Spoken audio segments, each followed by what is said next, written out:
We're back with Liza Mundy, the author of The Richer Sex, How the New Majority of Female Breadwinners is Transforming Sex, Love, and Family. And as I promised, we're going to talk about the bedroom, how this flip has worked or not worked in the bedroom.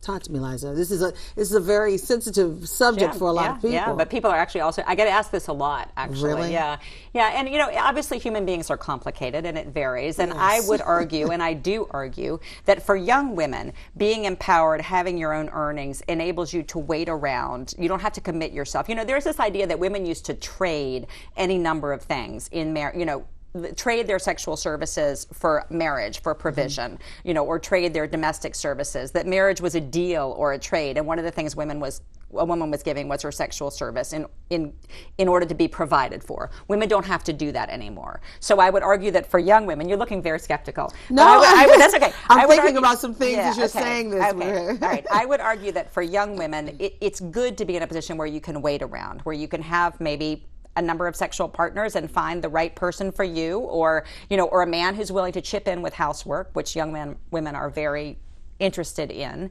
But in an existing relationship, when a woman starts to pull ahead in a way that they had not anticipated, it can create problems, and it can even have to do with something like communication, in the sense that if she is achieving and doing well, but she comes home and she doesn't feel like she can talk about it, she doesn't feel like she can talk about her success at work or the raise she's gotten, and communication breaks down between the couple, then obviously intimacy is going to break down, and that's going to have a sexual consequence in a relationship, because they're not talking to each other. If she doesn't feel like she can talk honestly about her life, or if he doesn't feel like he can talk about whatever reactions he might be having.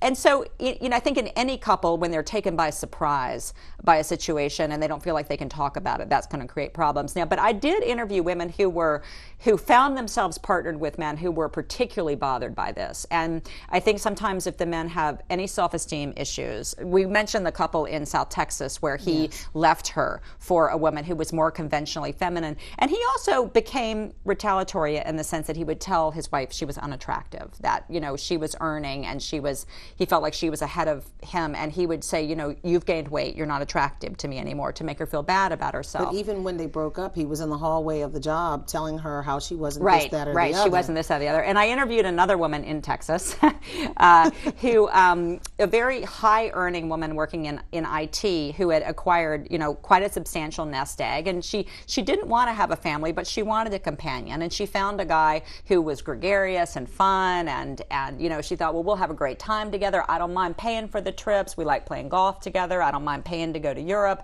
She was okay with all that, but she found that she couldn't talk about her successes, that when she got a really great contract at work, if she came home, she couldn't talk about it. And she found that he was no longer attracted to her, but he was very attracted to other women. They would go into restaurants and he would be flirting with the waitresses. And ultimately, she found that he was interested in porn on his computer.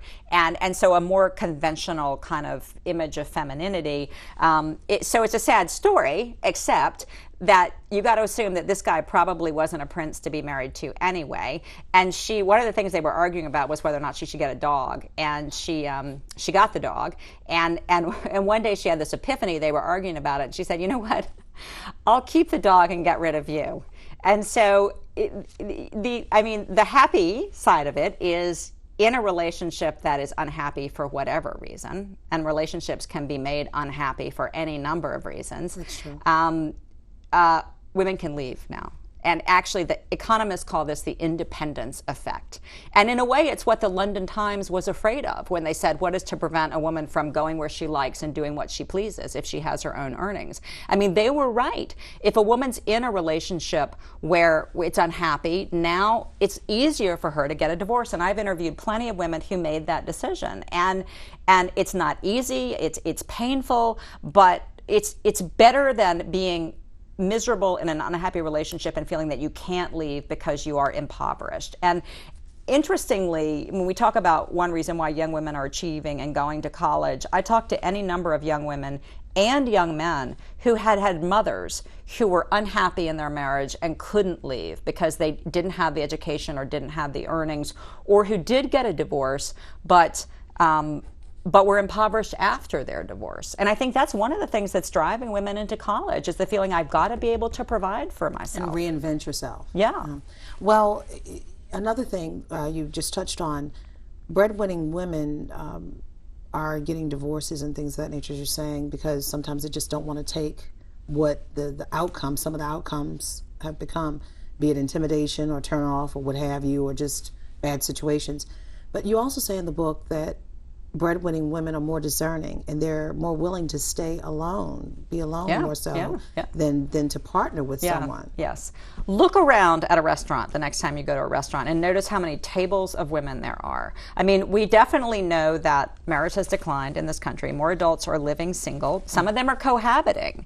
And interestingly, going back to that London Times article, they said, you know, if a woman has earnings in marriage, then the marriage just becomes an arrangement of cohabiting independent agents. And actually, we are seeing that. I mean, we're seeing more cohabitation, but we are seeing women staying single. And I just interviewed some in LA. I was at a book event, and they came up to me afterwards, and these were really happy single women who said, you know, we just want to play golf and go out together. And obviously, many women do eventually want to partner, but I think a single life is no longer a failed life for a woman. And I would imagine among your audience there are some obsessive watchers of Downton Abbey. And if you know, the PBS show, whatever, okay, all those girls had to look forward to in life was marriage. I mean, that was success. It was your only path to success. Women are taught, well, kids, little girls are taught about the Cinderella, the prince on the white horse. It's going to come and sweep you off your feet and things of that nature. Still, and when that's what we're taught when we're kids. And I think you and I are close to the same age. And then when you get there, sometimes it's like, okay, you know, and you have to wonder, you know, where is the white horse? Where is the castle? Where is this, that, and the other? We need to expand our criteria, I think. You know, he doesn't have to be tall and rich and handsome anymore. He can be supportive. You know, what's also interesting to me, though, is how adaptive we are. And that was, to me, one of the most interesting parts of reporting the book is the adaptations that people, for example, young women who really think it's important to marry a man with a college education or a man with the same level of earnings, but they're in a city where there's a diminished market.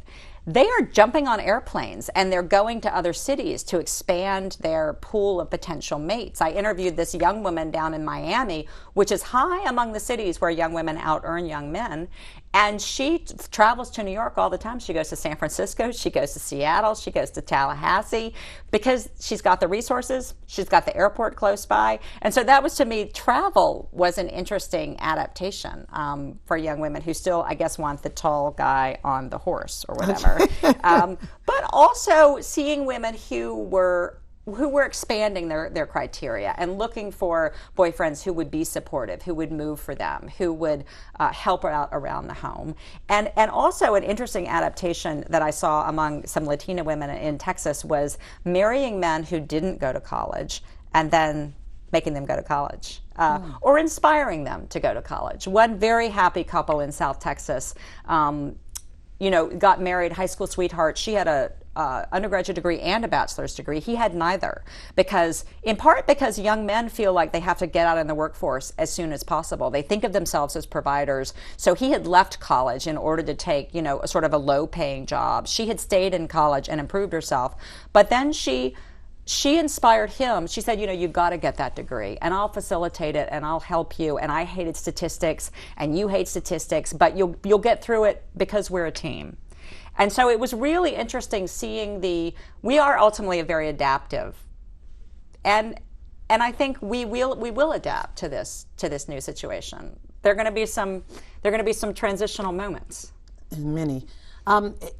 This book is about women, but you also talk to men. Mm-hmm. Let's talk about what the men are saying. Let's really focus in on the men right now because we talk so much about the women. Right. But the men are who we love, we stand by, we are with as well. Right. Talk to me about the ones who are standing up with their women and accepting this change, be it because of job situations with them or this is what they chose walking in the door. And even those, talk to me about those who talked to you who were intimidated or turned off by it. Right. Okay. Well, there's the whole variety. All those men are in the book. Go back to these Michigan husbands for a second who are so supportive of their wives. One of the things they said explicitly, most of them had dads who were breadwinners, who worked overtime, who were gone all the time. And these men, and we know this is true